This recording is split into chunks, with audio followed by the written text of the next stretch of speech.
But when comics do this, though, because I have like embarrassingly little familiarity with comics, and I really should improve that. But when they do these massive events that sort of contract their universe back to something sensible and manageable again, does it work? Like, do they actually manage to regather a sense of coherence, or is it always Historically, lesser than it was? DC has always been better at it than Marvel. Marvel has this tendency to they just kind of make these big events that just they happen and then everything kind of goes back to status quo for the most part. Like the Civil War is a good example. This huge converging storyline where everybody's now interacting, and then it happens, and then they kind of go back to being what it was, and then World War Hulk happens, and then now we're back to all this. When DC does it, they actually do these crises where they basically reset everything and merge it all. The most famous one is Crisis on Infinite Earths, which was a way to essentially get the old characters into the modern because there was a lot of redone characters. There was a new Flash over the years and a new Green Lantern, and the old ones still they didn't make sense because they were their own separate entity. And so what they did was they dubbed them a different Earth, and there was Earth 1, 2, 3, and all these. And then they just kind of went, well, we're just going to have a crisis of all these Earths, and it's going to merge them all into one. And that's how you got those other characters in there. And it kind of reset everything on one timeline. That's definitely not happening here. They even with the Avengers movies, it is more similar to what Marvel was doing, where they would bring everybody together and then they just shoot right back out and go back into all these different. But now there's more characters because that Avengers movie always seemed to add new characters, whether it be Wanda and Quicksilver and the second Avengers, and then I kind of count Civil War. I know it's technically a Captain America movie, but I really just kind of dub it as it's just a Marvel movie. It just happened to have Captain America's name on it. Yeah. Because it's, and that was another one that it was this big event, brought everybody into this one thing. And then now we have a Black Panther thing and a Spider-Man thing that we have to do. And it actually, every time they did it, it made it worse and harder to follow rather than make it more cohesive. Because it does need, I think it needs some kind of massive contraction. And if they had the confidence, killing off important characters and letting them stay dead would be very important. And then contriving some mechanical reason why the multiverse might still exist, but it can no longer cross. So you don't have this, oh, well, we can just bring back so-and-so. No one's ever really gone. Someone, a different version of the same character will cross from a different universe, and then we can just keep them renewing. Because that just allows you to spiral in terms of your cast size, in terms of the lack of creative vision you have. Every time you get scared, just cast Robert Downey Jr. as the next fucking Scarlet Witch. Why not? And that's not conducive to good storytelling. With that, and think back to it's Philip Pullman's The Amber Spyglass. That's the one, the final one in that trilogy. When because there is a kind of multiversal concept that goes on there, but the way he ends that story is that you actually, if you're from one universe, you physically cannot survive very long in a different universe. And he turns it's a bit of a rushed book, The Amber Spyglass, but turns it into a relatively heartfelt scene because the two main characters from different universes have fallen in love during this time, but they can't stay together. And so it has to split apart. So you only have these individual universes. They cross temporarily for the sake of that story, and they can never cross again. Just having some bullshit mechanic like that might help with the multiverse in Marvel. Like, you can have a crossover event where you bring all these people back, but they learn that actually this is going to kill them in the long run. So they have to go and you have to seal off whatever device they use to transgress between universes. And that's it. The multiverse is done. Pick a universe, stick with the universe from that point onwards. Smaller cast, new characters, build them up like you did the first set of heroes. They won't do that, but that would be nice. Well, that was kind of what they at least attempted to do with the No Way Home. Was they had to go back and be sealed away and be in their own universes. So that was, they at least came up with an excuse. And then they learned all the wrong lessons from that movie. They were like, okay, well, let's just bring everybody back, and everybody is just everywhere. And I actually don't really necessarily think it's a terrible idea to have that the void where all the dead characters go that you can kind of tap into from time to time. But and then you can just mash your toys together.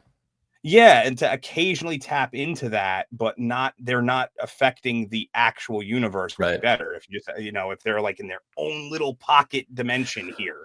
Well, I don't know if you guys are familiar with the comic books, like the Secret Wars comic books in particular. It's essentially what's left over. You probably are, Dark Hour, I assume.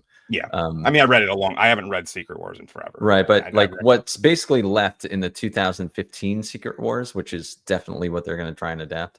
Which is the it's worst just one. There are no universes left. Like the multiverse crashed, and all that's left is a little place called Battle World. And it's essentially like the Void, where all of your little toys go to play, all the toys that you like so much. And it's an excuse to, have all these characters interact. And I think that's where it's going to go for Secret Wars, the movie itself.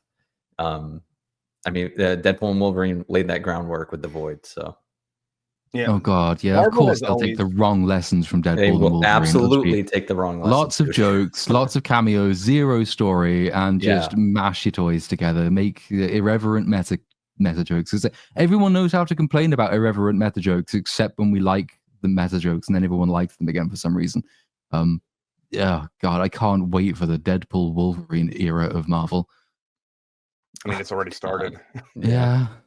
Honestly, I would say that it's a symptom of. I would say that the Deadpool, like that movie, whereas I didn't hate it, but I understand why people do.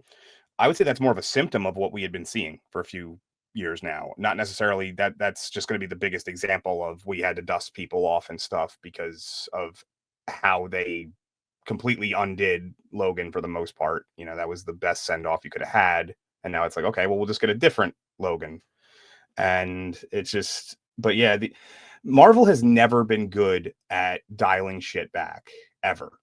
Like they tried to do it with. No, you gotta outdo yourself.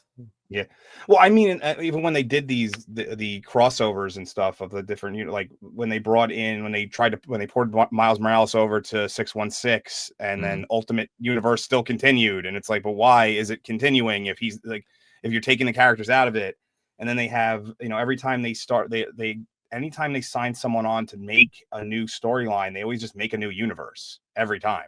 DC's not too much better, but at least every time they do it, they really commit to killing off the other universes. They're like, nope, that doesn't exist anymore. We have dialed it back in, and if it happens again, we'll do it again. It's very, theirs is very much the pruning style from Loki. Like, okay, this universe just doesn't exist anymore. Whereas Marvel just kind of puts them on hiatus. It seems so inevitable though, because if you have a serialized thing like comic books, like it makes like it's totally fine in comic books, but comics are niche.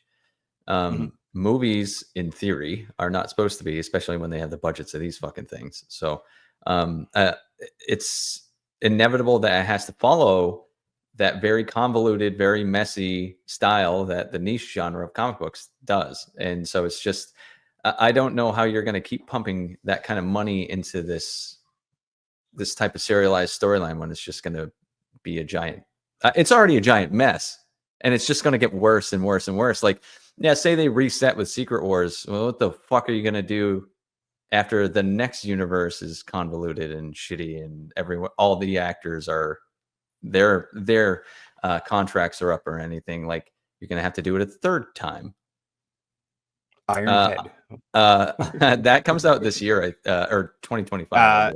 Was that? I think Ironheart. It's in March or something like that. Or yeah, maybe that might be Daredevil.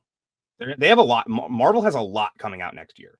Yeah, they do. It's because they didn't have anything. Hit the lull, haven't we, for this year after like COVID slowed down a load of productions, and then next year is going to be the glut of things that were picked up again after the fact, I think. So it is looking quite busy, isn't it? I remember thinking the first few months of the year even are just a nightmare of superheroic proportions. Because there's what's coming out? Oh, is it one of the when's Captain the America 4? That's February. February. Shit. Oh yeah, that's this year's weird Valentine's Day release. Last year was Madam Web. This year is Captain America 4 is going to be 2025's The Marvels. Oh, I hope so. I hope so. Oh no, it is. I have to have it because I made a video about how this movie is going to be a piece of shit. So I have to be right now.